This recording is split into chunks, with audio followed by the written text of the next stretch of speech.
I'm Laurah Norton, and this is One Strange Thing, the show where we search the nation's news archives for stories that can't quite be explained.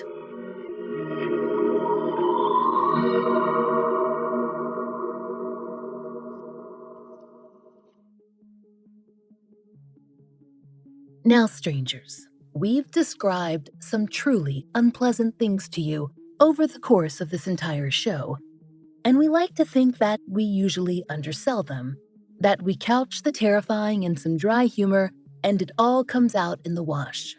We pride ourselves on having pretty strong stomachs for this sort of thing. Give us your body parts preserved in jars, your weird blobs, your haunted objects, and you'll mostly be met with serene Mona Lisa smiles. After all, it's all in a day's work for those of us who've made this our hobby. And that's why we're pleased to gather the stories from forgotten papers and bring them to you, like little journalistic elves or goblins, whichever you prefer.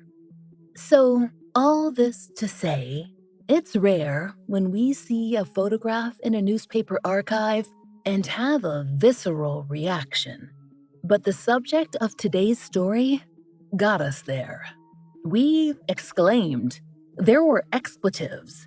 There were furrowed brows, double and triple takes, jaws on the floor, aghast at what had appeared before us. Listeners, this was our reaction to a picture of Robert the doll. Robert the doll is allegedly haunted, and to see him is to, well, believe that that's probably true.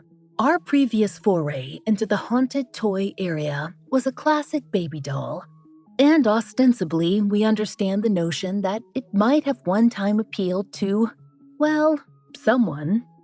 But we cannot understand Robert. There is simply no denying the fact that Robert is, put generously, very creepy.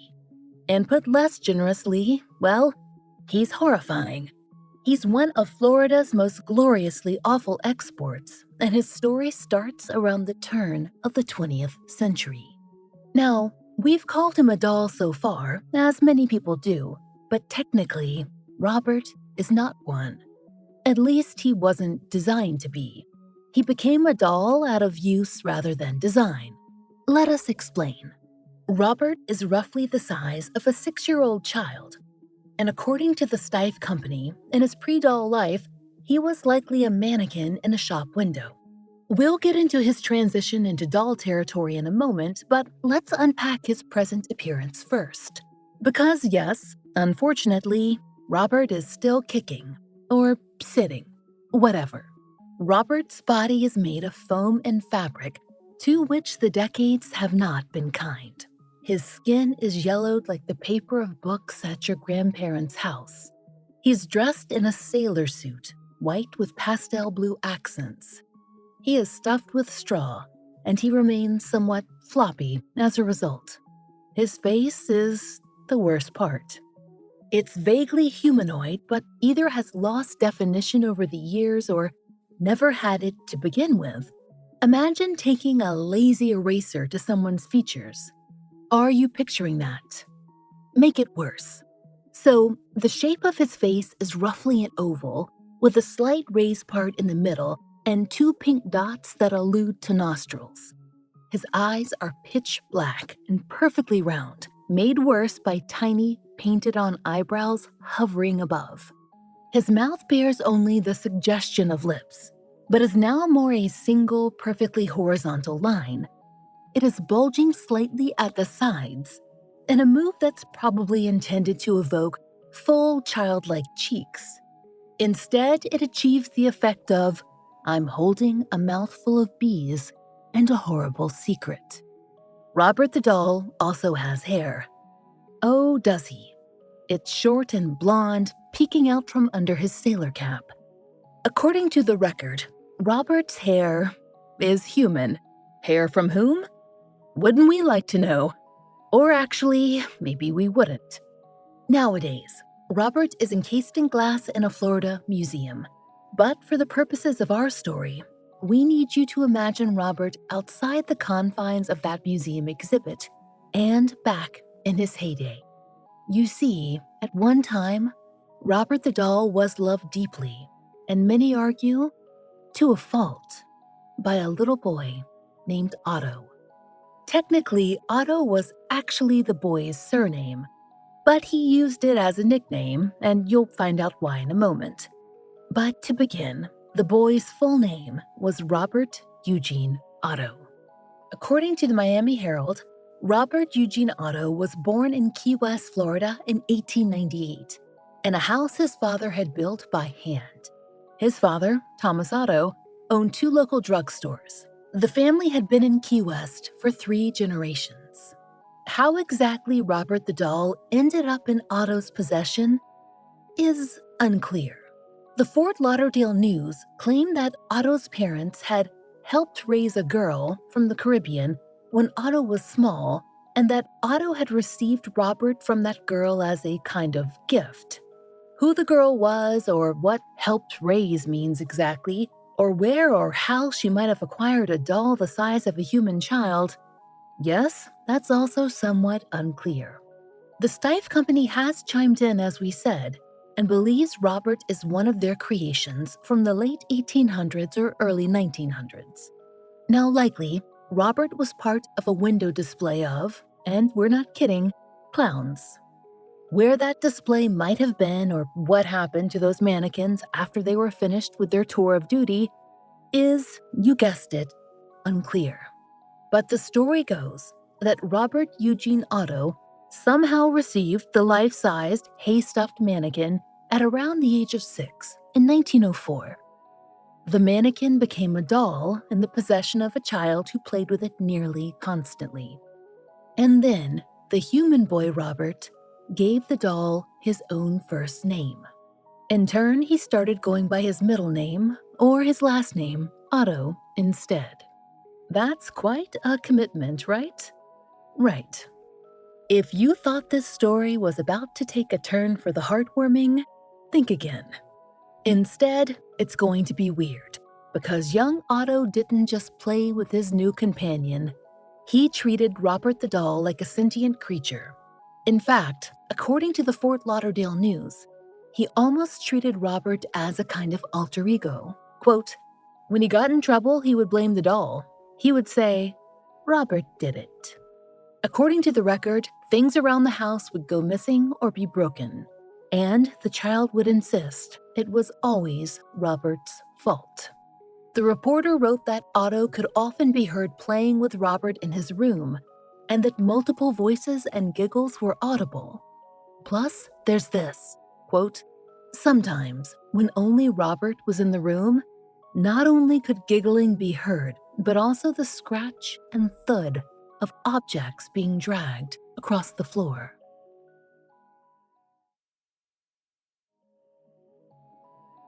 Not to get all Pixar on you, but as young boys often do, Otto grew up and forsook his toys. For a while, at least. According to the Miami Herald, he left Florida to study art and architecture. And where Robert the doll was for that time in Otto's life is unclear. But sources suggest that Robert remained behind in Key West while Otto studied abroad. Maybe Otto felt that his friend wouldn't be a great wingman at college keggers. But it seems that Otto was content to leave Robert at home. We imagine his family breathed a quiet sigh of relief. Per the Miami Herald, Otto became a moderately successful painter and also was an organizer of floral shows. He traveled around, studying everything from the classics to the modernists. He spent his 20s and 30s in Europe and Chicago and New York. But despite his travels and new global perspectives, he had not outgrown Robert. Not forever. Far from it. When Otto returned to Key West in the 1940s, he did so with a new wife, and with a renewed fixation on Robert the doll. It was almost like the two had never been separated. We have to wonder, had Otto always planned on reuniting with Robert, or was it being in the vicinity of his companion that reignited his fixation? According to the Fort Lauderdale News, Otto, now in his 40s and the owner of the family home, returned to Key West and got started on some renovations. Namely, quote, he built a special attic room for Robert, complete with its own correctly proportioned furniture and toys. He would often go up to the attic to talk to the doll. According to the Post, Robert was positioned in his attic such that he looked out the upstairs window onto passersby below. So the next time you're irritated with your neighbors, well, consider that possibility. Local children would apparently gather outside the house to keep an eye on Robert. They could allegedly see him walking around, not unlike a person, through the attic window. The Palm Beach Post wrote that Otto would dress Robert each morning in custom Robert-size clothes. In an encounter with police over a domestic disturbance that had left his wife injured, the now-grown Otto told authorities that he wasn't responsible for it, but Robert was. Slowly but surely, word trickled out that Robert wasn't just a creepy fixture in the neighborhood, like those Halloween decorations that your neighbor keeps up until Valentine's Day. That neighbor is us. Whispers among neighbors and those who had the fortune or misfortune of entering the house coalesced. Was Robert a vehicle for some malevolent something, a spirit, an energy? According to the Fort Lauderdale News, a plumber reported doing work in the attic and hearing a giggle. When he turned around, Robert would somehow disappear and reappear in different positions around the room. According to the Palm Beach Post, Otto's health began to fail in the late 1960s, and he spent an increasing amount of time in the attic talking to Robert. He eventually died in 1969, leaving Robert to his wife, who we have to imagine was eager to have some peace and quiet. But several years later, Otto's wife, fighting a losing battle with cancer, sold the Key West house under the condition that whoever purchased it would leave the attic intact, with Robert undisturbed. Whoever would possibly agree to that is not us. But according to the Post, the house was bought, though the purchaser did not personally live there. In fact, the house was rented out by the late 70s. It was then that a schoolteacher named Malcolm Ross visited friends who were renting the property, and who, as all good friends would, took him upstairs to show him the creepy doll in the attic. Per Malcolm's account, Robert's blank black eyes were riveting. As his friends explained Robert's story, the Post wrote, quote, Ross looked at the doll and noticed a change in its expression. It seemed that Robert was following the conversation. One of Malcolm's friends then had the poor judgment to joke about what a fool a grown man must have been to love a doll so devotedly. And then, quote, when Ross glanced at Robert, he saw an expression there he remembers as disdain. He thought, this doll is listening to us. If Robert the doll had indeed been listening, the superstitious took what happened next as a statement that he did not like what he'd heard. Not long after that incident, the Post wrote that the homeowner died of carbon monoxide poisoning, and some postulated that this was an act of defiance from Robert, who didn't take kindly to the renters and their friends. Whether Robert was capable of understanding the renter-landlord relationship or whether he was just taking up his complaint with the man in charge, well, you'd have to ask him. Go on, we dare you. The house was sold again, and somewhere in the transition, Robert went missing for several years. In the Post's 1989 account, the doll had been gone for years, and the current residents of the house didn't know anything about him. In 1996, the Miami Herald reported that Robert had resurfaced a few years prior, and he'd been found a new home at the East Martello Museum. He'd been, quote, locked in a back room and covered with a sheet until recently, which seems like a great way to upset a moody doll if you ask us. But now he was on display in a fancy glass box with some Robert-sized furniture. The glass had a job, insofar as protecting Robert from the elements.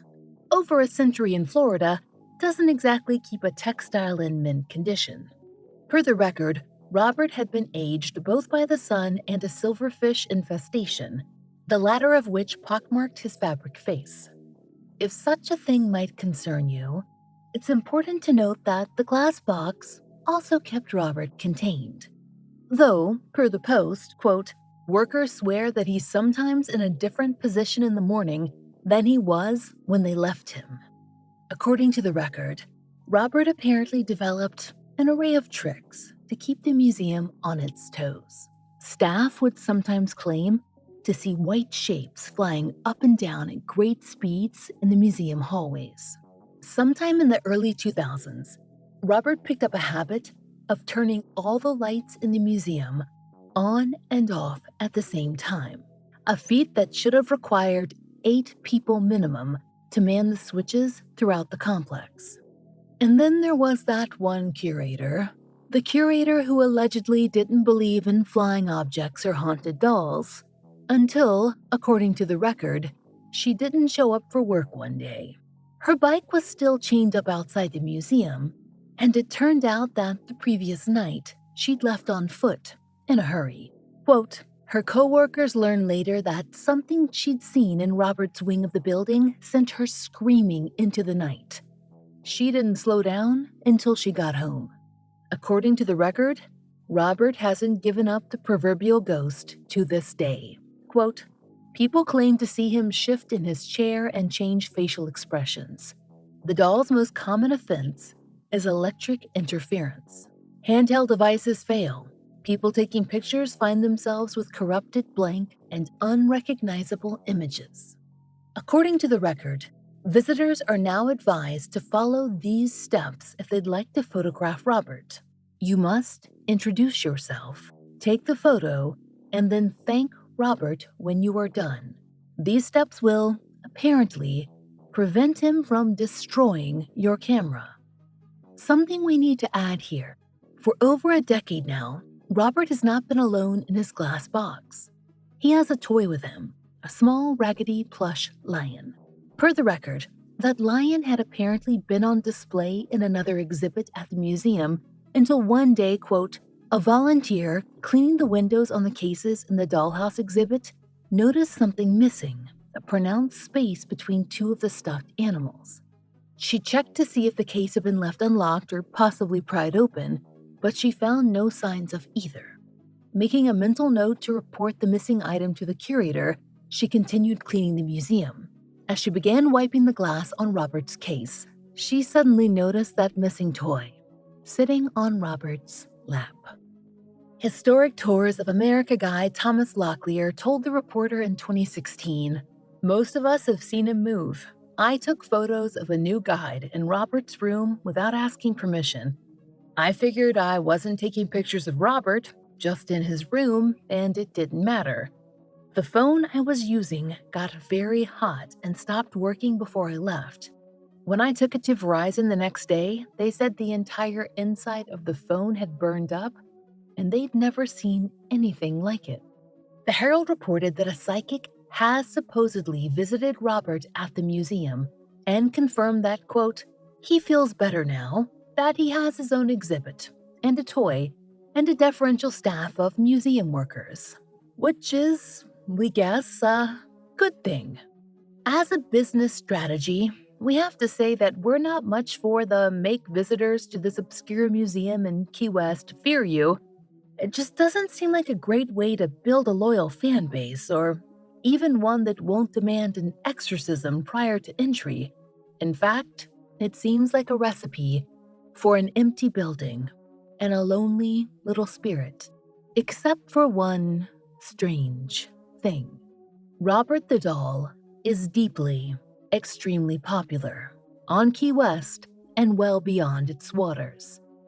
And as much as folks seem to fear him, oh, they seem to love him too. According to the museum's website, Robert receives fan mail, at least a few letters or emails a day. Often, this correspondence comes from people who visited Robert and say they experienced misfortune shortly thereafter. They apparently attribute those events to having joked or scoffed at Robert, and they write begging for his forgiveness and mercy. The record describes letters posted all along the walls of Robert's exhibit space, ones from children and adults, handwritten and typed, some in languages other than English. Most are of the nature we just described. Per the record, quote, they're apologizing, begging forgiveness, outlining the perils that had befallen them since disrespecting the doll. Tales of woe, stories of accidents, lost wallets, pestilence and disease, and conked out cars and broken cameras. From those hoping to ward off bad luck, Robert receives lots of candy, both left at his feet at the museum and mailed to the building. Per Atlas Obscura, the museum staff don't eat anything sent to Robert, thus, quote, exercising caution. According to Atlas Obscura, occasionally, someone will even leave Robert drug paraphernalia, which seems like either the worst possible thing to offer a malevolent child spirit, or maybe the best. He might just chill out a little. Robert the Doll is on social media and has 100,000 followers on Facebook. He is the inspiration behind pretty much all your favorite haunted doll media, including Chucky and Annabelle and 2023's evil big-eyed ingenue, Muthrigan. We mean Megan. Robert the Doll went on a tour of sorts in 2014. According to the Miami Herald, he left Key West for the first time in over a century to attend the Atlantic Paranormal Society convention. And a Key West distillery has named a spiced rum in Robert's honor. You can purchase his biography or mini Robert dolls at the museum or in their online gift shop. If you'd like to send someone you love or hate a Robert snow globe, that's where you do it. You're welcome. It's a funny thing, but it seems that Robert has built a reputation as not only harboring a vengeful spirit, but also a bit of a benevolent one too. Much of the Robert merch is sold as a means to ward off bad energy. Just to be clear, we are not disrespecting Robert in case Robert somehow hears this, but we're sure the face wards off all manner of unsavory things. It seems that it would probably always be a good thing to have Robert on your side. So, if our audio gear melts after this episode comes out, we'll be sure to let everyone know. In the meantime, we thank Robert the Doll for his understanding and hope he has a great day. And if any of you know how much it costs to send a large box of candy to Key West, drop us a line and let us know. No reason.